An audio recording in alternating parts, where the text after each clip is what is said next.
Helmet లేని ప్రయాణం ప్రమాదకరం. ఎంతోమంది హెల్మెట్ లేకపోవడం వల్ల తమ ప్రాణాలను కోల్పోయారు. అన్నా, యాక్సిడెంట్ అయి రోడ్డును పడటం అంటే నీతో పాటు నీ కుటుంబం కూడా నడి రోడ్డు మీద పడటమే. నీ ఒక్కడి నిర్లక్ష్యం వల్ల నీ కుటుంబమే రోడ్డును పడుతుందన్న. ఈ విషయం నేను చెప్తే ఎవడికి చెవులు కూడా పడదు, ఎవడు ధరించడు.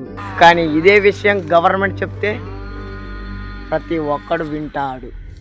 అది ఎలాగంటే, హెల్మెట్ లేకుండా ఎవడైనా కానీ పెట్రోల్ బంక్స్ దగ్గరకు వస్తే వాడికి పెట్రోల్ పోయకూడదు అని చెప్తే అప్పుడు ఎవడు ధరించకుండా ఉంటాడు?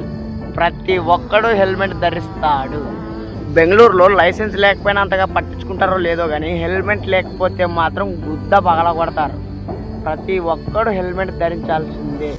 కానీ మన ప్రభుత్వం ఎవడైనా హెల్మెట్ పెట్టుకుని ఎవడనవా అని ఇలాంటి వాటి మీద గవర్నమెంట్ కానీ దృష్టి పెడితే కనీసం కొన్ని ప్రాణాలైనా కాపాడచ్చు. హెల్మెట్ ధరిస్తేనే ప్రాణాలు పోవు అని అయితే నేను చెప్పనన్నా.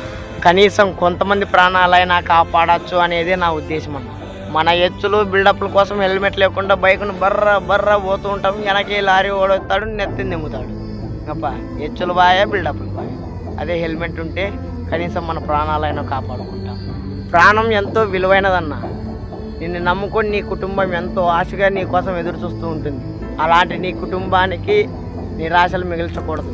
హెల్మెట్ పెట్టుకున్నా పెట్టుకోకపోయినా మరణం అనేది ఎప్పుడైనా ఎక్కడి నుండైనా వస్తుంది. అందరూ హెల్మెట్ ధరించాలి, అందరూ బాగుండాలి అన్నదే నా ఆశ అన్నాను.